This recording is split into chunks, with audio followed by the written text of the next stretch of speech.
տաղավարում ինձ է միացել միջազգայնագետ Տիգրան Խաչատրյանը, պարոն Խաչատրյան, շնորհակալ եմ հրավերը ընդունելու համար, եւ այսպես սկսենք Ուկրաինայում խաղաղություն հաստատելու Թրամփի պլանի մասին, քիչ առաջ ներկայացնում է ռուս փորձագետների կարծիքները եւ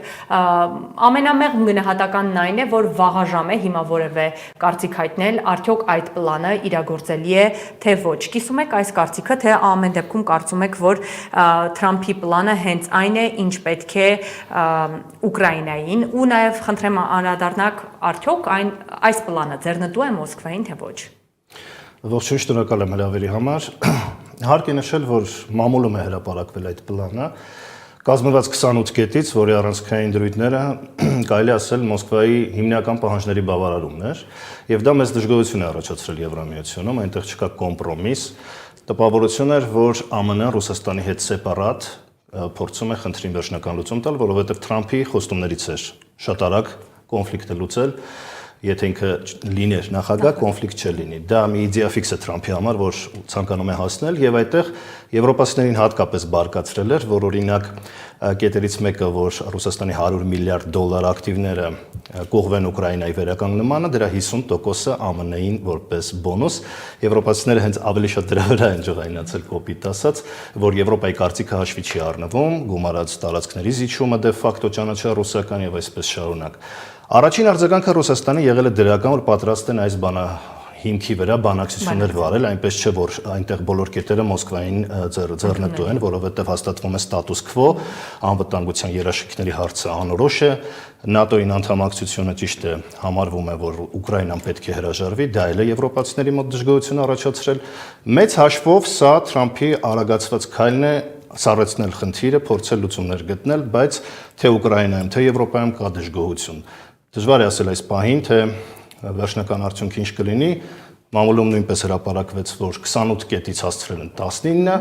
այսինքն պաշտոնական դեռևս բանակցային սեղանին որևէ փաստաթուղթ չկա, այժմ գնում է դիվանագիտական պատերազմ։ Դուք ձեր խոսքում սառեցնել բառակապակցությունը օգտագործեցիք,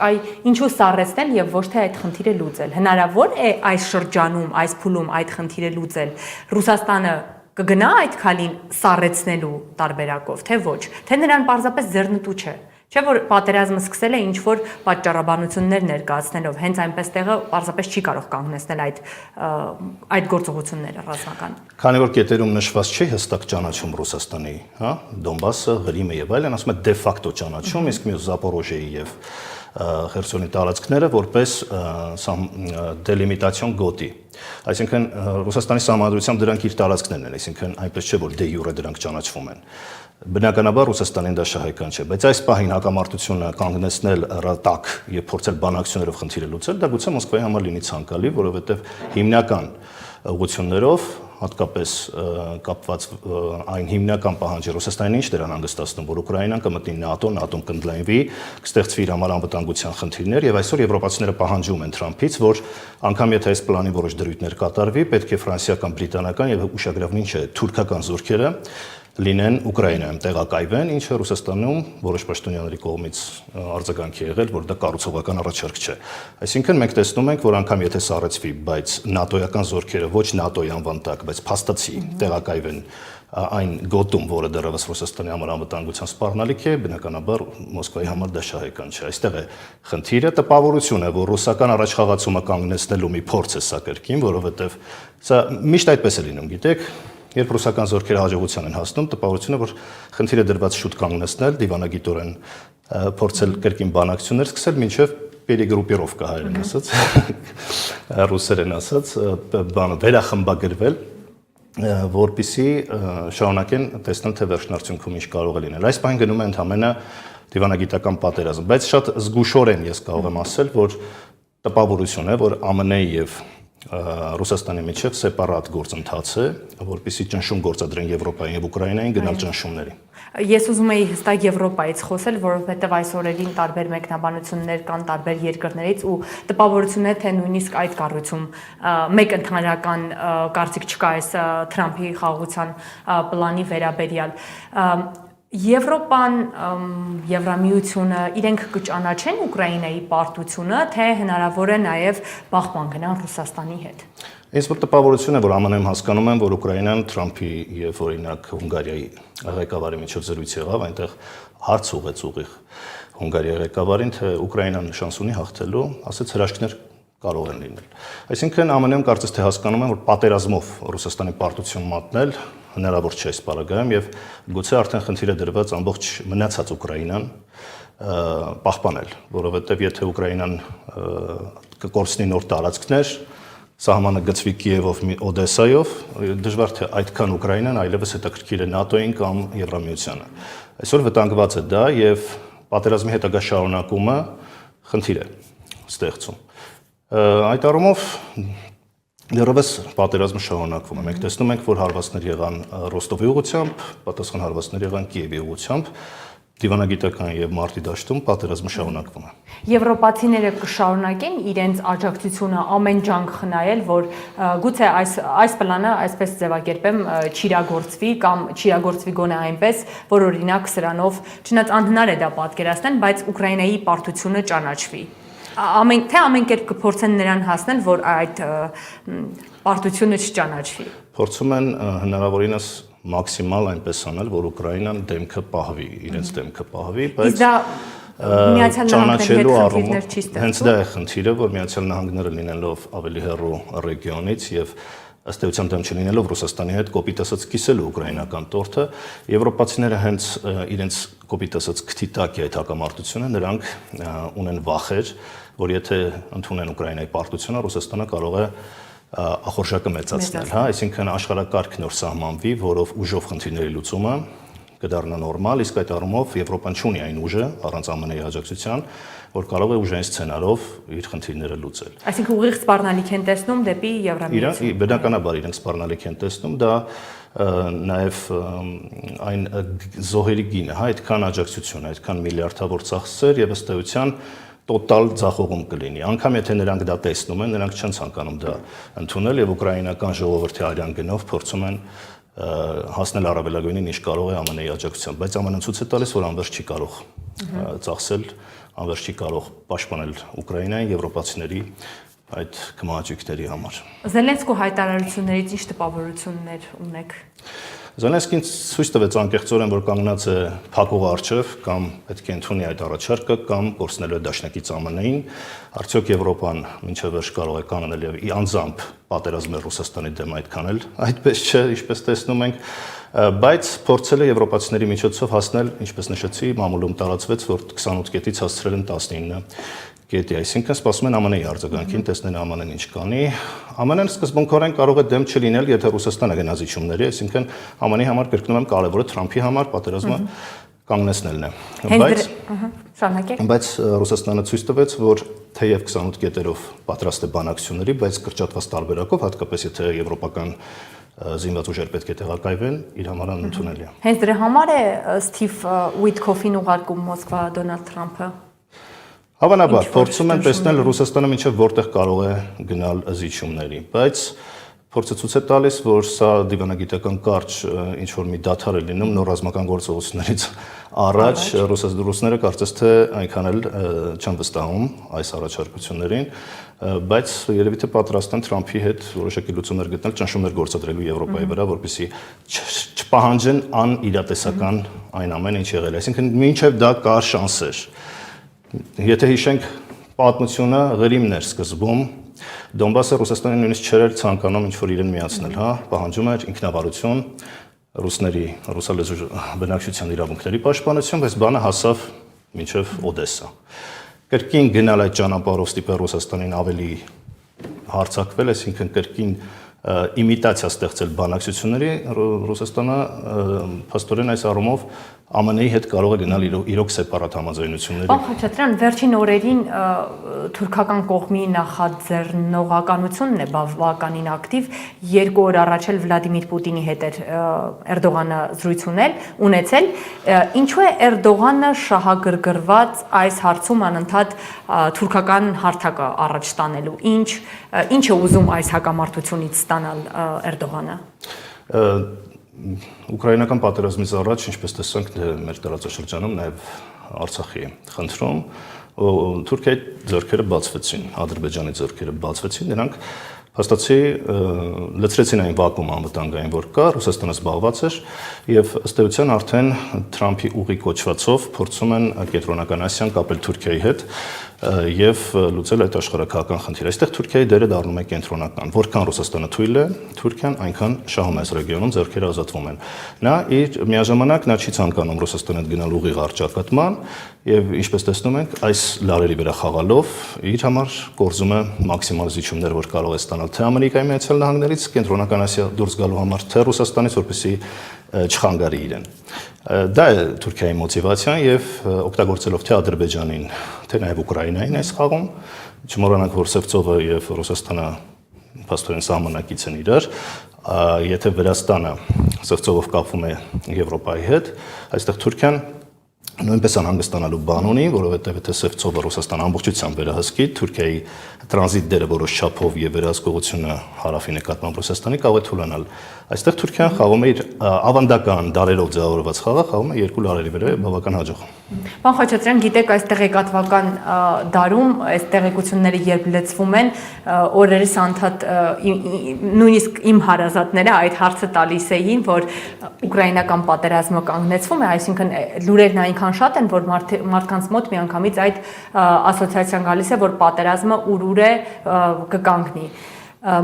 Ինչ սցենար կարող է լինել, եթե Թրամփի պլանը իրագործվում է, անկախ նրանից 28 կետով, 19 կետով կամ չգիտեմ, այլ կետեր են խմբագրվում, փոխվում եւ այլն։ Եթե այս պլանը իրագործվում է, սա ինչ է նշանակում Հայաստանի համար, ինչ ազդեցություն կարող է ունենալ այդ խաղաղության պլանի իրագործումը Հայաստանի վրա։ Տեսեք, երբ Ռուսաստանը խրվեց ըստ էության պատերազմի մեջ,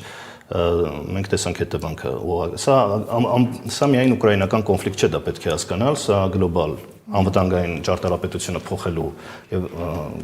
ըստ էության գործընթաց է, Հայաստանը դրա հետ մեր տարածաշրջանը ուղղակիորեն կապված է։ Թրամփի եւ Ռուսաստանի ղեկավարության միջև համաձայնության դեպքում մենք գոնե կստանանք ուժերի վերադասավորում եւ բալանսի վերականգնում ռեգիոնում, որովհետեւ այստեղ լրիվ թուրքական ազդեցություն է հաստատված, ԱՄՆ-ի իհարկե հովանավորությամբ, Թրամփի ուղի բանով, բայց դա դեռևս իրավական եւ գործնական արտահայտություն չի ստացել։ Եթե Ռուսաստանը շարունակի այս կոնֆլիկտը խրված լինել, միանշանակ Կովկասը դառնալու է թուրքական։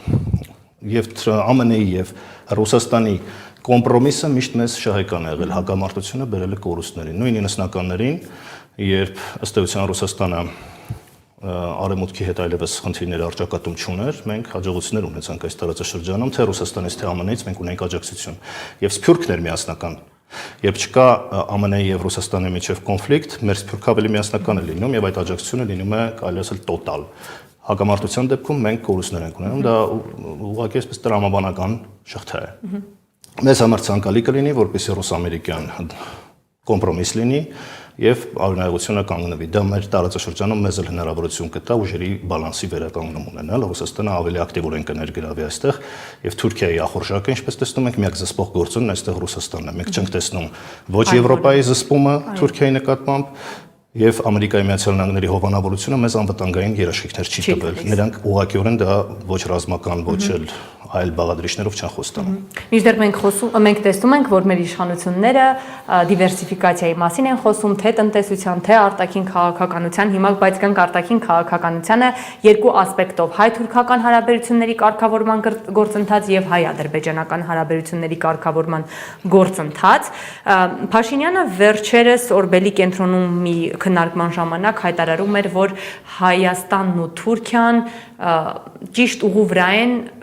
մոտավորապես մի այսպիսի արտահայտություն արեց, որ ճիշտ ուղով են գնում։ Արդյոք դուք տեսնում եք, որ այդ հարաբերությունների կարգավորման գործընթացը ճիշտ ուղու վրա է եւ առհասարակ տեսնում եք, որ կա այդպիսի օրակարգ, որովհետեւ վերջերս մենք Ֆիդանից մի այնպիսի հայտարարություն լսեցինք, որ հետո էլ մեր Արարատ Միրզոյանը արձագանքեց, տպավորությունն այն էր, որ իհարկե առաջին հայացքից սրանք հակասող հայտարարություններ են։ Կա այդ հարաբերությունների կարգավորման գործընթացը, թե սա ուղղակի պատրանք է հասարակությանը խաբելու հատկապես նախընտրական շրջանում։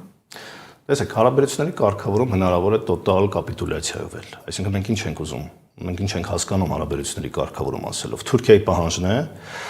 որպեսզի կատարվեն թե Ադրբեջանի, թե իր բոլոր պայմանները, նախապայմանները։ Դա նույնպես խաղաղության գործընթաց կարելի է համարել եւ հարաբերությունների կարգավորում։ Մենք տեսնում ենք, որ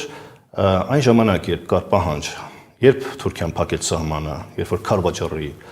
օպերացիայից հետո պահանջ դրեց, որ պետք է դուրս գալ, հա, արդեն Լեռնային Ղարաբաղի բուն տարածքից դուրս եք եղել, անընդունելի է, պետք է դուրս գաք, եւ դա պահանջ էր, որ Ադրբեջանի տարածքային ամբողջականության վերականգնումից հետո կարող ենք խոսել կարգավորման մասին։ Փաշինյանի բոլոր հնարավոր զիջումներից անգամ անխոչնդոտ կապ տալուց հետո մենք տեսնում ենք, որ սահմանը դեռևս փակ է, հնչում են նորանոր պայմաններ, կապված բնականաբար աջակցություն Ադրբեջանին Հայաստանում սահմանադրություն փոխել, մենք տեսնում ենք սիմվոլների դեմ պատերազմը Արարատ եւ այլն, մենք տեսնում ենք Թուրքիայում շարունակվում են ինչ-որ էկոակտիվիստներ պահանջել Հայաստանի ատոմակայանի փակումը, երբ որևէ ընդառաջ զիջում, այսպես զիջում էլ չէ, էլի ուղղակի եկեք որպես հարևաններ առանց նախապայմանների բացենք, հատկապես երբ հիմնական ձեր պահանջը կոնֆլիկտներ, ըստ էության լուծված է իրենց խոսքերով, ոչ։ Մենք տեսնում ենք, որ փորձում են Հայաստանին շարունակել շրջափակել, այլապես Զանգեզուրի Միջանցքը գաղափար առաջ չեր գա, սահմանները կբացեին, առևտուր կանեին, բայց ոչ, իրենք ուզում են առանձին մի անխոչնդոտ ճանապարհ, որով նույնիսկ մտադիր են ենթակառուցվածքներ առանձին պատրաստել եւ Հայաստանի նաեւ տնտեսապես դարձնել կախյալ, օկելով հնարավոր էներգետիկ եւ